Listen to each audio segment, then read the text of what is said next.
უკრაინის პრეზიდენტმა ვოლოდიმირ ზელენსკიმ თურქეთში ვიზიტისას ხაზი გაუსვა უკრაინის მოკავშირეების როლისა და მზაობის მნიშვნელობას, გაგზავნონ ჯარები უკრაინაში, რათა უზრუნველყონ ნებისმიერი სამშვიდობო შეთანხმების დაცვა, რომელიც რუსეთთან შესაძლოა მიღწეულ იქნას. ორი საკითხი ძალიან მნიშვნელოვანია. ძლიერი უკრაინული არმია და უკრაინაში სხვა არმიების, როგორიცაა ევროპისა და შეერთებული შტატების, ჩვენი პარტნიორების განლაგება.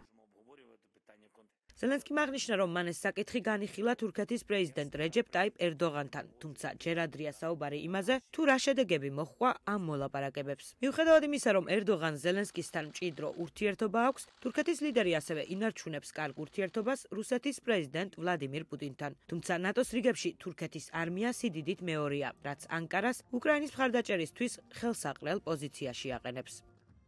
თუ მხარეები შეთანხმდებიან, თურქეთმა შესაძლოა სამხედრო ოპერაციებში გაგზავნოს თავისი ჯარები. რატომ ვამბობ ამას? თურქეთი უკვე მონაწილეობდა გაეროს მრავალ სამშვიდობო ოპერაციაში და თურქეთის არმია ძალიან ძლიერია.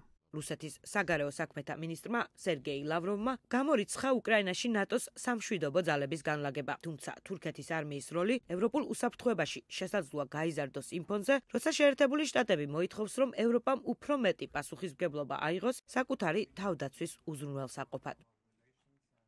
მნიშვნელოვანია, რომ ევროპელებმა გააძლიერონ თავისი უსაფრთხოება, რათა ამერიკამ შეძლოს ყურადღების გამახვილება იმ რეგიონებზე, სადაც დიდი საფრთხეები არსებობს.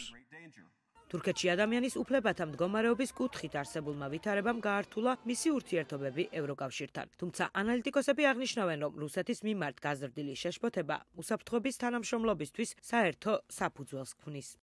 თურქეთსა და ევროპულ ქვეყნებს აქვთ ერთი და იგივე გეოსტრატეგიული ინტერესები. თუ თურქ პოლიტიკოსებს კითხავთ, მათთვის მთავარი საფრთხე უსაფრთხოებისა და სტაბილურობისთვის რუსეთია. ევროპის ლიდერები განიხილავენ კონტინენტზე არსებულ უსაფრთხოების გამოწვევებს. იმ ფონზე, როდესაც თურქეთის არმია ბევრ ევროპულ არმიაზე დიდია, ანკარა აცხადებს, რომ მას შეუძლია მნიშვნელოვანი როლი ითამაშოს ევროპის თავდაცვაში.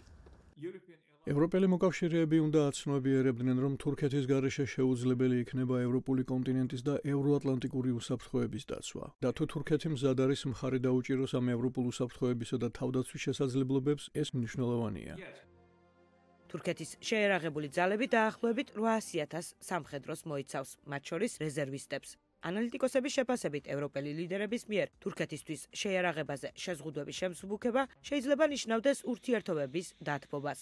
ანკარა ცდილობს თავისი არმიის მოდერნიზებას, რაც მისი თქმით მთელი ევროპის ინტერესებშია.